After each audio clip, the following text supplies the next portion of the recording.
Fusebox started out as the backup band behind Christian recording artist Rebecca St. James. And we did that for years. We toured all over the world with her, playing her awesome songs and watching her ministry and how she did her thing. And I learned a lot watching her. The biggest thing I think I learned from Rebecca was it was more than just the music.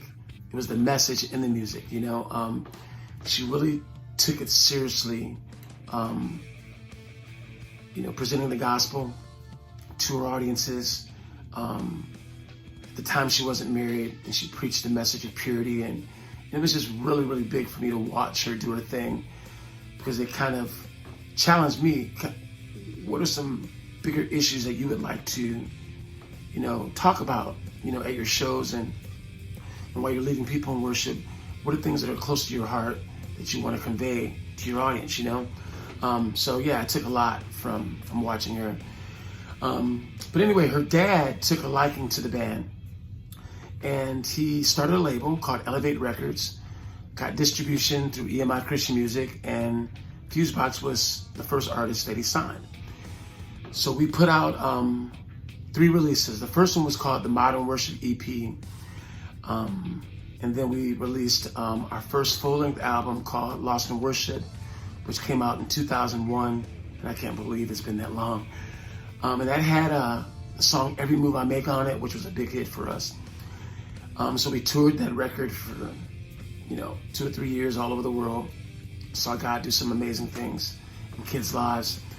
And then our second full-length, titled Once Again, came out in 2004. And the title track off that album, Once Again, was a big hit for us. It was like top 5 across the board. So again, we were able to tour all over the world, play some cool camps and church events, of course, and big festivals, and just watch God and do some awesome, awesome stuff in people's lives. And to this day, I still get email and Facebook messages from people. Those songs still resonate with people, and people still hear some of those songs on the radio, and it's just really cool to be a part of what God has done, you know, through that. So yeah, that's basically the brief synopsis of Fusebox.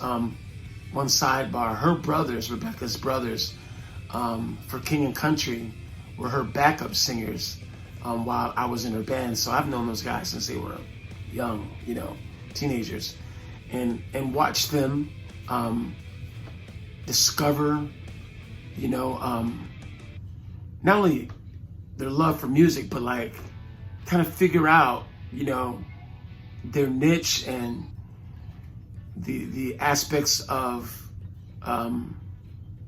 music that they loved, and watch them become artists. It was really cool, you know.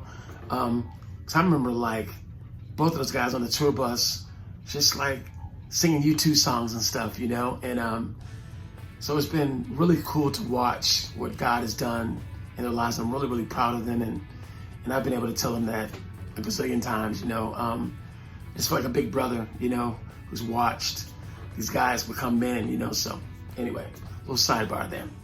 So yeah, there is the history of Fusebox in a nutshell.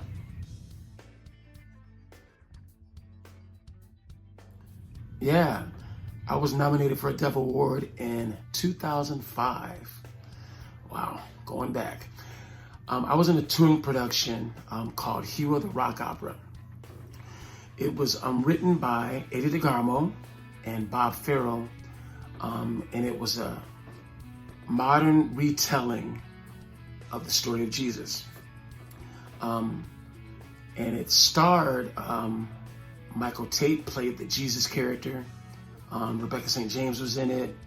Mark Stewart from Audio Adrenaline, and tons of other CCM artists who were really big at the time.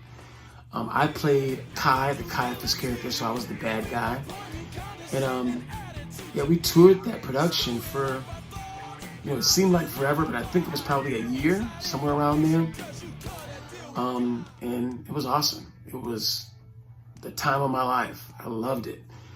But the coolest part about that whole thing was everybody who was part of the touring production was nominated for a Dove Award. We did not win. We lost to Switchfoot. I remember that very well. But man, what a huge blessing. And I will always be able to say that I am a Dove Award nominee.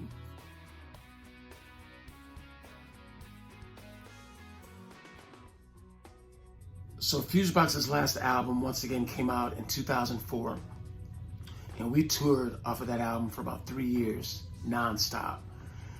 And, you know, the road can be really, really hard on a band. When you're away from your church family, you're away from your family, your immediate family. And it can put strain on relationships. So when I got off the road in 2007, my family moved to St. Augustine, Florida. I took a job as the worship pastor at a church there. And it was just the right thing to do. I didn't know at the time if Fusebox was going to continue or not, but I knew that I needed to kind of step back a bit and get my footing, you know. Well, that little break turned into 20 years. Yeah, we haven't released any Fusebox music since the 2004 Once Again album. Now, I personally have released like 11 or 12 albums, most of them solo albums, and I've done a couple church albums where I would like use the worship team at the churches I was leading worship at, and we put out some projects. So God has continued to move in my life and work in my life and use my gifts, but it's just been in a different arena, you know. It's been awesome, but it's weird, like here 20 years later, I just all of a sudden have gotten this desire to like make Fusebox music again. It's been really weird. And, you know, for a while I was like, is it just me? You know, let me take this to God and make sure this is something that God is doing in my heart, you know? Well, recently, my manager and I went to the Dove Awards. He owns a online Christian music review publication. So we were going there to work the red carpet, interview a bunch of artists, and I was just going to help him out. Just kind of in the background, low key. Well, it turned into something really cool because I got to see tons of old friends who I made music with, was on the road with, touring with, you know, doing tours with, all the things. And it was just cool, man, to touch base and see what God has been doing in their lives. Met tons of newer artists. And, you know, I kind of shared with some of my CCM friends, you know, what I was thinking, and they were all like, man, the time is right. Yes, please put out some more Fusebox music. And it just confirmed in me what I was already feeling, that maybe the time is right for this, you know? So, you know, my wife is a songwriter also, so her and I we've been writing songs, keeping it low key, not bringing in the big, you know, CCM songwriting machine, you know, just doing it together in our house, in our music room, and just writing some from the heart, awesome worship songs. And I cannot wait for you guys to hear them.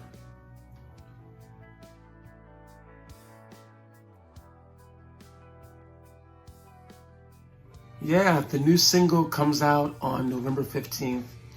It's called You Will, and we're just really excited for everyone to hear this song. My wife, she's so funny. She, whenever she comes up with new ideas, she records them in her phone. She calls them her little ditties.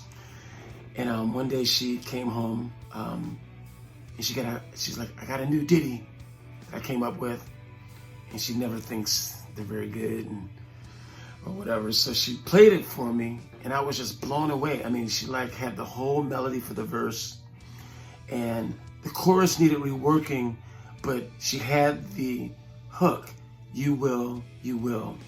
And I knew immediately this song needed to be about God's faithfulness. So we just started hammering away at it, tweaked the verse a bit,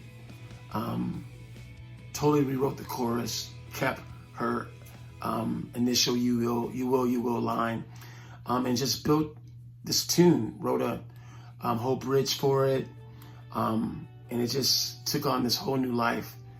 And it's It's a cool song. It sounds like something Fusebox would do. But I think, there's more maturity in the lyric. I'm 20 years older and I've lived a little bit of life. So, hopefully you're hearing in the lyric just the experience of watching God be faithful in my life and my family's lives. And yeah, you will. Comes out November 15th. You'll be able to get it on the website on November 15th, billybuchanan.org/Fusebox. And then it'll be available soon after that on all streaming services. We are so excited for you guys to hear this. Because Lord, you are faithful and your word is true, and I can lay all of my burdens on you. When fear starts to set in, you make my heart still.